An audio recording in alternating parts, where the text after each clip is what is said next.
ప్రజలు ఏదో ఒక రోజు గుర్తిస్తారు. ఎవరికి ఏం చేయాలన్నా, ఏం చెప్పాలన్నా చేసి చూపిస్తారు. అదే జరిగింది గత ఎన్నికల్లో కూడా. కాబట్టి బీసీలకు రాజ్యాధికారం, బడుగులకు రాజ్యాధికారం అనేది మా జాతీయ చేతి వృత్తుల ఐక్యవేదిక పార్టీ ఏకైక లక్ష్యం. ఆ లక్ష్యం కోసమే పనిచేస్తాం. రాజకీయ పార్టీలతో మాకు పని లేదు. ఆ పార్టీ కావచ్చు, ఈ పార్టీ కావచ్చు, ఎవరైనా సరే మంచి చేస్తే మంచి అని చెప్తాం. ప్రజలను హింసిస్తే వాళ్ళని దుర్మార్గులుగానే పరిగణిస్తాం. వాళ్ళ మీద ఖచ్చితంగా పోరాడతాం తెలియజేసుకుంటూ, కాన్సీరామ్ గారి కాన్సెప్ట్, ఈ యొక్క చెంచా యుగం ఇప్పుడు 2020 నుంచి 1920 నుంచి 24లో చాలా అద్భుతంగా కళ్ళకు కట్టినట్టుగా కనపడింది. కారణం ఏంటంటే, కాపులను తిట్టేయాలంటే కాపులనే పెట్టాడు జగన్మోహన్ రెడ్డి. రెడ్లను తిట్టాలంటే రెడ్లే, బీసీలను తిట్టాలంటే బీసీ, యాదవ్ని తిట్టాలంటే యాదవే, కమ్మలను తిట్టాలంటే కమ్మోళ్ళే. ఆ రకంగా వాళ్ళకి కులాలకి చిచ్చు పెట్టి, కులంలోనే కులాలకు చిచ్చు పెట్టి, మళ్ళీ ఇలాంటి రాజకీయాలు, దుర్మార్గమైన రాజకీయాలు సమాజానికి కూడా మంచిది కాదు కాబట్టి ప్రజలందరూ తెలుసుకున్నారు. అందుకే ఎప్పుడైనా నిజం నిలకడ మీదనే వాస్తవాలు వెలుగులోకి వస్తాయి కాబట్టే ప్రపంచం ఇంకానైనా నిలబడింది. అందుకే కొంతమంది చేసిన పనులు గతంలో పెద్దలు అనేవాళ్ళు, నువ్వు చేసిన పాపాలు నీ పిల్లల తరానికి వస్తాయిరా అనేవాళ్ళు. కానీ ఇప్పుడు అది కాదు. నీది నీకే, నువ్వు చేసింది నీకే, నువ్వే అనుభవించాల్సిందే. అందుకని మిత్రులారా, బీసీ సోదరులారా, మనం చేయదలుచుకుంది ఇప్పుడు బీసీలందరూ ఏకం కావాలి, అన్ని కులాలు ఏకం కావాలి, ఎస్సీ ఎస్టీలు, దళిత సోదరులు అందరూ ఏకం కావాలి. బహుజన సమాజ్వాదీ పార్టీ కావచ్చు, అనేక పార్టీలు, ఈ యొక్క బీసీలకు సంబంధించిన పార్టీలు, దళితులకు సంబంధించిన పార్టీలు మొత్తం ఏకమై ఒక వేదిక మీదకి వచ్చి మనం పోరాడితే ఖచ్చితంగా అధికారం సాధించగలం.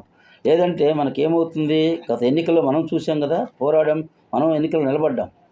చీరాల నియోజకవర్గంలో 70-80 వేల చేనేత జనాభా ఉండి 70-80 ఓట్లు రాలేదు, వేయలేదు. ఎందుకు? ఫైనాన్షియల్గా డబ్బు లేదు కాబట్టి. డబ్బు రాజకీయం అయిపోయింది.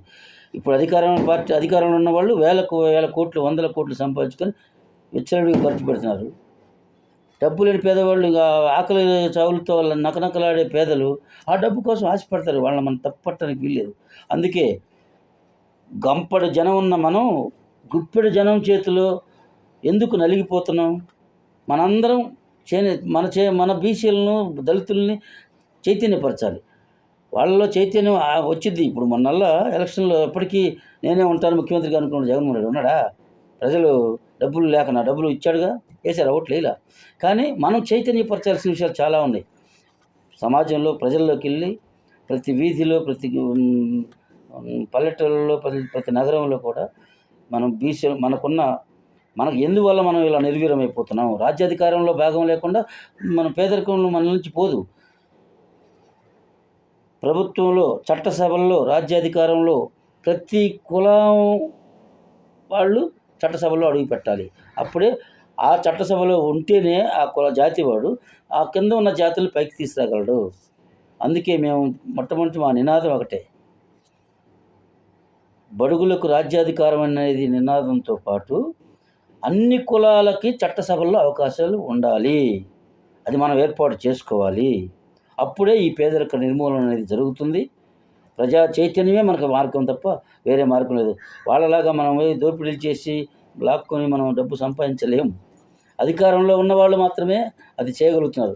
మన జాతిలో వాళ్ళు కొంతమంది పోయినా కూడా వాళ్ళు అదే పని చేస్తున్నారు. కానీ వాళ్ళు మన జాతికి ఉపయోగపడట్ల. అది పెద్ద బాధ ఇక్కడ.